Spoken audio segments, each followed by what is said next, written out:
dan melarang anak menantunya bertindak gegabah atau menghancurkan benda tersebut tanpa perhitungan. Menurut pesan ustaz di pengajian, pusaka yang sedang meminta balasan atau tumbal justru akan makin mengamuk jika dirusak secara sembarangan oleh pemiliknya. Dalam keadaan panik, Aldo teringat bahwa Rungkat dan Peot baru saja menerima transferan uang jutaan rupiah dari Jalal yang konon memiliki sejarah panjang dengan benda-benda mistis. Tanpa membuang waktu, Aldo menggendong Bisma yang terus mengeringat dingin, sementara Dinda berlari keluar rumah menuju pos ronda untuk meminta bantuan transportasi. Bapa memegang erat tusuk konde tersebut, membungkusnya dengan kain sarung hijau, dan bersiap menyusul Aldo membawa Bisma mencari pertolongan medis sekaligus pengobatan spiritual. Di sisi lain, jalan kampung, Rungkat dan Peot sedang asik berjalan kaki sambil memperdebatkan nominal uang 7 juta rupiah yang baru saja mereka sepakati untuk dikelola. Langkah mereka terhenti mendadak ketika melihat mobil tua milik Jalal melaju kencang dari arah berlawanan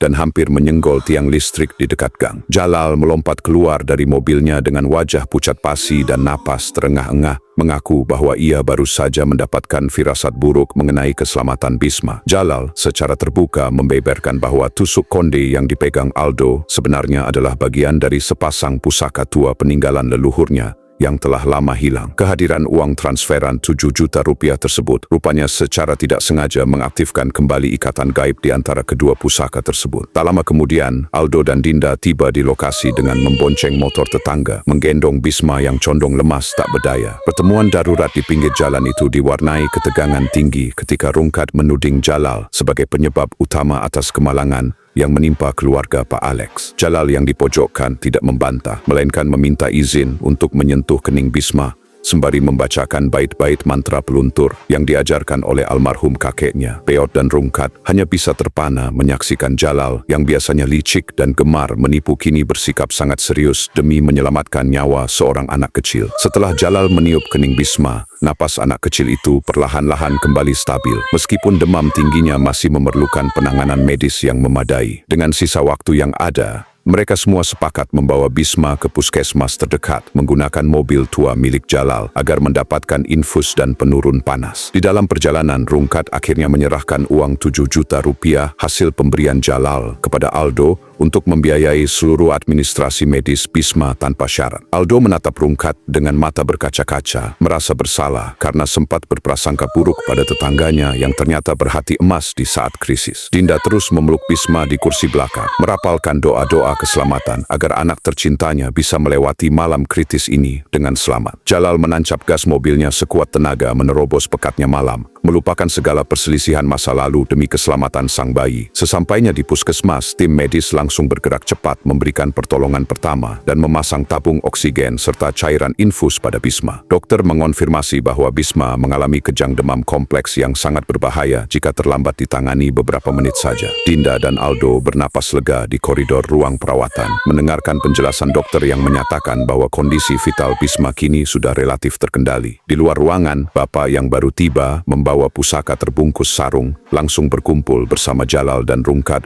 untuk membicarakan langkah selanjutnya. Jalal menegaskan bahwa tusuk konde tersebut tidak boleh disimpan lagi oleh siapapun dan harus segera dikembalikan ke tempat asalnya di dasar sumur tua pemakaman desa. Keheningan malam di pemakaman umum desa terasa makin mencekam ketika Bapak, Jalal, Rungkat, dan Peot melangkah menuju sumur tua berlumut. Di bawah penerangan lampu senter ponsel milik Peot, Jalal memimpin ritual sederhana untuk memutuskan ikatan mistis pusaka tersebut dari garis keturunan keluarganya. Bapak menyerahkan kain hijau berisi tusuk konde kepada Jalal dengan penuh keikhlasan, melepaskan segala bayang-bayang kekayaan instan yang sempat menggoda pikirannya. Dengan sekali lemparan tegap, Jalal menjatuhkan tusuk konde tersebut ke dalam kedalaman sumur tua yang gelap hingga terdengar suara kecipak air yang membentang luas. Seketika itu juga, hembusan angin malam yang tadinya terasa dingin dan berat perlahan berubah menjadi sejuk dan menenangkan jiwa mereka. Keesokan harinya, matahari pagi menyambut kepulangan Bisma dari puskesmas dalam keadaan yang jauh lebih ceria dan sehat seperti sedia kala. Kepulangan keluarga kecil itu disambut hangat oleh Lisa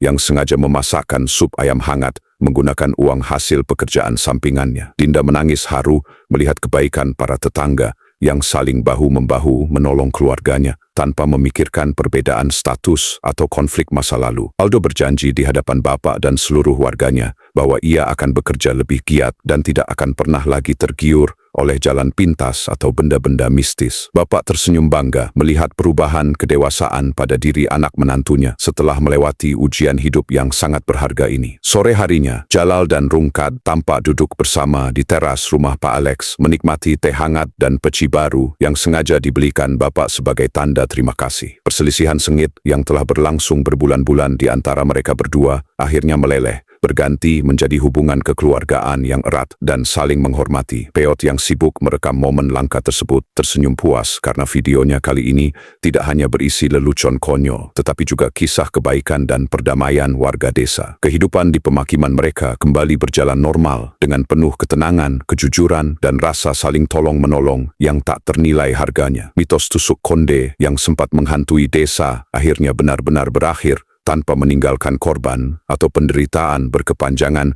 bagi siapapun. Aldo kini sibuk membantu usaha dagang sayur milik Lisa, sementara Dinda fokus membesarkan Bisma dengan kasih sayang dan pendidikan agama yang memadai. Jalal dan Rungkat pun sepakat mengelola sisa uang modal mereka secara jujur untuk membuka warung kopi bersama di dekat pos ronda. Cerita pun ditutup dengan pemandangan sore yang indah di mana warga desa berkumpul bersama, menyadari bahwa keajaiban sejati bukanlah berasal dari pusaka keramat, melainkan dari ketulusan hati dan kebersamaan antar sesama manusia.